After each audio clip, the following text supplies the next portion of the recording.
Seguramente muchos de ustedes en sus casas necesitan ayuda. El oficialismo pareció minimizar esta situación.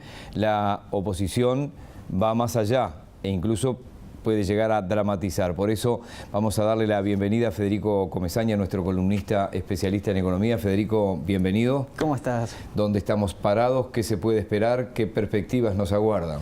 Muy bien. Bueno, efectivamente el dato del déficit fiscal dio un 4% para el cierre del año. Es el mayor dato para el cierre anual desde 1989.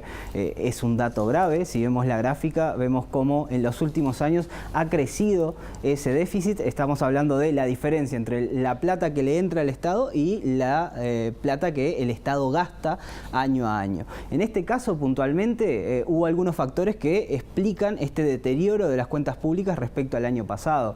En particular, una desmejora en las condiciones de las empresas públicas, que el año pasado, si recordamos, en 2015 en particular, fue un año donde se ajustaron mucho las inversiones, el gasto de las empresas, y el año pasado se volvió una dinámica quizás un poco más normal. Luego hay factores vinculados como el último coletazo del tema de Pluna y la liquidación de la empresa aeronáutica que pegó el año pasado en las finanzas públicas, y algunos otros factores como el déficit del FONASA, que también explicó este deterioro de las cuentas públicas. Es un deterioro que se esperaba. De hecho, en la rendición de cuentas el gobierno había esperado un 4,3%, que no se llegó a dar porque la economía tuvo un crecimiento mayor al proyectado en la rendición de cuentas en particular, y en definitiva hubo un ingreso adicional que no estaba esperado en ese momento. De ahora en más es el gran tema. Este 4% no es sostenible, y eso coincide la oposición, los analistas privados y también el gobierno. Y por eso el gobierno instauró, digamos, un ajuste fiscal que empieza a regir este año, muy concentrado quizás en el aumento de los ingresos, en particular la suba de impuestos y el aumento de tarifas públicas por encima de los requerimientos, digamos, de los costos operativos de las empresas públicas, y en ese sentido está consolidado un panorama para que este año y el próximo empiece a bajar, digamos, este déficit. El gobierno espera un 2,5%. Porque tú habías dicho en intervenciones anteriores, no hay mucho margen para más impuestos, prácticamente ninguno. Para achicar hay una cantidad de costos fijos que son imposibles de mover.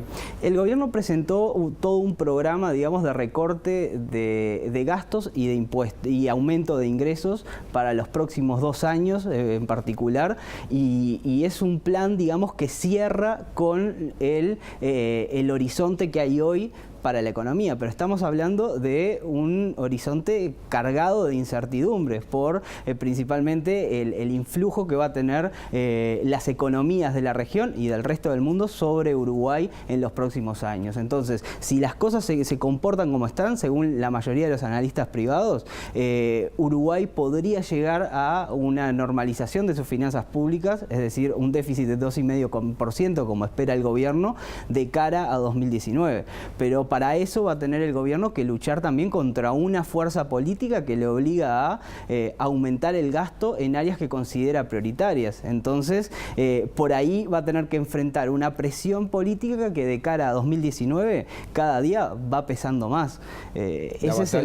La batalla va hasta junio, ¿no? Ese es el gran dilema que tiene Astori en particular. Por un lado, obedecer a las presiones de la economía que le piden un gasto más bajo, unas cuentas públicas más equilibradas, y por otro lado una fuerza política que le exige resultados en áreas donde el gobierno hizo compromisos muy grandes, digamos, en la última campaña electoral. Educación, por ejemplo, ¿no? Terminar el periodo con ese famoso 6%. El sistema de cuidados y otras tantas promesas que implican dinero, y un dinero que hoy es cada vez más costoso de obtener, y además además está amenazado por este déficit que puede llegar a generar una pérdida de calificación de riesgo, una caída de la calificación que podría aún más encarecer ese déficit. Eso es lo que Astori, digamos, está preocupado junto con el equipo económico. Porque y se ahí comparte estamos en el filo, ¿no? Estamos, sí, en algunas calificadoras estamos en el filo, en otros estamos un escalón por encima, pero lo cierto es que una desmejora en el escenario externo en particular y un ruido mayor en los mercados internacionales sumado a un déficit fiscal muy alto podría hacer que alguna calificadora de riesgo cambie de parecer sobre la situación uruguaya y eso implica acceder a crédito más caro. Eso es lo que el gobierno quiere evitar. Gracias, Federico, por hoy. Por favor.